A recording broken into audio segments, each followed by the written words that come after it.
Okay, I'm here at the AMA booth with Mark Radcliffe. So tell me where you hail from, Mark. I am from St. Mary's, West by God, Virginia. West by God, Virginia. That's right. And this is my fifth time coming to this event, and it just keeps getting bigger and better every year. I've got an AMA booth set up here. I cover District 3, which is Ohio, Pennsylvania, and West Virginia. And, of course, we're in Ohio, the heart of aviation right here in Dayton, and it couldn't be at a better place. And so I come here, I set up a booth. The club is so nice to give me a nice space, and I talk to the members and, see what's going on, get a feel for everything. And then also did a little swapping this year. The first time I've ever done it, and I was very successful here. So I'll be back with more stuff. That's awesome. Well, we'd love to have you back in every year if possible. I'll plan on it. I plan on it. It's a great place to come, and you can go to the Air Force Museum too and see all that neat stuff. So this is the heart of aviation right here. So do you get a lot of questions about FAA regulations and other issues related to our hobby? We sure do. Just talking to a gentleman there a minute ago about remote ID that will be required in a couple years here. But the AMA works for the members. We have a government team that is constantly, every week we are on Zoom meetings with FAA.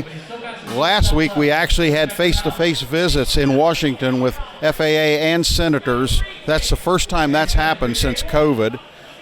So that's starting to open up. We are doing everything possible to help our membership, to not make burden, get over these burdensome regulations so that our members are safe to fly. We've been flying for over 80 years in the national airspace, and so our people know what we're doing, and FAA knows our people know what we're doing.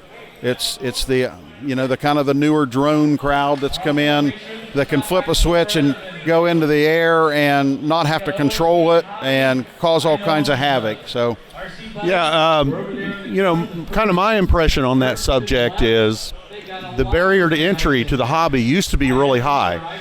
You had to spend the winter building your aircraft, collect all your gear, and then you needed help to learn to fly it. And inevitably you'd go to a model airplane field to do that, and it gave you an opportunity to be under the tutelage of people that were experienced and understood the rules of operation. And today you can just open a glossy box, and 20 minutes later the battery's charged, and you can go out and get yourself in all kinds of trouble you don't want to be in. So the AMA does a lot to further education and knowledge so that we can keep our hobby open and minimally regulated, and it's very important. You got anything to add to that? You said it in a nutshell, and people. The future is in this UAS stuff, the drones and so forth. I mean, we're not against that, and we welcome those people. But the thing is, us as members have got to help educate these people too. Yes. So, but this is a great hobby we've got, and we want to keep it that way. And AMA works 24/7 to do it. So, yeah, and I think the drone revolution has put the flying RC hobby, the flying hobbies in particular, in front of the public, and